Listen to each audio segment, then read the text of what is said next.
ტრამალის მგელი ითვლება ჰერმან ჰესეს ერთ-ერთ უმთავრეს ნაწარმოებად, ზოგი საერთოდ ყველაზე მთავარსაც კი ეძახის. არგუმენტი რატომ ამბობენ რომ ტრამალის მგელია ყველაზე მნიშვნელოვანი ნაწარმოები გასაგებია, აქ დასმულია კითხვა, რომელიც ალბათ მარადიული კითხვაა, ვინ ვარ მე და ვინ ვარ მე ზოგადადაც, როგორც ასეთი ადამიანი ვინ არის და რას წარმოადგენს და ასევე კონკრეტულად მე ვინ ვარ, იმიტომ რომ ჰერმან ჰესე საკმაოდ ისეთი შემორჩენილი რომანტიკოსი, ინდივიდუალისტი მწერალია, უყვარს მას ძალიან პიროვნებები, პერსონაჟები, ძალიან კარგად ჩანს ძიება საკუთარი თავის იმის თუ ვინ არის, როგორ უნდა იყოს და რა საწყისებს შეიცავს ადამიანი. ამიტომაც არის რაღაცნაირი მარადიული და ერთ-ერთი უმნიშვნელოვანესი წიგნი, იმიტომ რომ ამ კითხვაზე ნახულობს პასუხს. საკმაოდ კომპლექსური, საკმაოდ საინტერესო ცხოვრება ჰქონდა.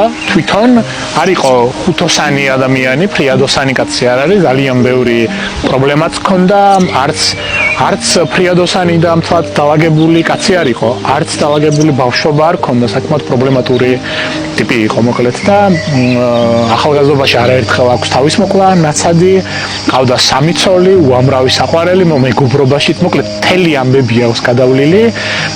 ესეთი სტაბილური და წყნარი ცხოვრება არ ქონია და დაახლოებით იგივენაირი მწერლობაც აქვს. ტრამალის მგელი ძალიან კარგად ასახავს სწორედ აი ამ ნებათაღელვას. სახელით ტრამალის მგელიც იმიტომ არის ნახსენები რომ ამბობს რომ ჩვენში იმალება არა მხოლოდ ეს რაც დავაგებულ დავარცხნილი ინტელექტუალი ადამიანი, არამედ ცხოველი, მხეცი, შინაგანი, თუმცა ცოტა უფრო შორსაც მიდის, მხოლოდ რაღაც ზედაპირულ პასუხს არ გვთავაზობს, არ გეუბნება რომ აქ ადამიანში არის როგორც კეთილშობილური საწყისი, ასევე ცხოველური საწყისი და ბოროტი საწყისი დავშა.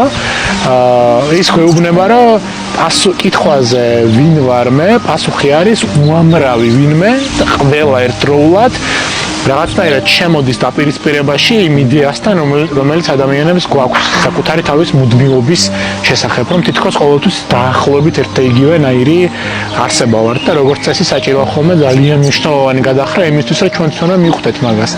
არადა რეალურად ყოველი კონტექსტი, ყოველი ოთახი, ყველა ადამიანი თუ საუბარი გვცვლის უამრავი ვინმე ვართ. ჩვენი სული არის ერთგვარი პოლიგონი ჰერმან ჰესეს აზრით ათასობით იდეის, ათასობით სურვილის და წამოწყების, რომლებიც ერთმანეთს ებრძვიან. იდეალურად არის გადმოცემული, როგორ შეიძლება ადამიანი იტევდეს უამრავ შრეს, მრავალფეროვნებას და როგორ უნდა მოახერხოს, რომ ამ ზღვაში იდეების და სახეების იპოვოს საკუთარი, მოკლედ ძალიან შთამბეჭდავი, ძალიან ჩამთრევი.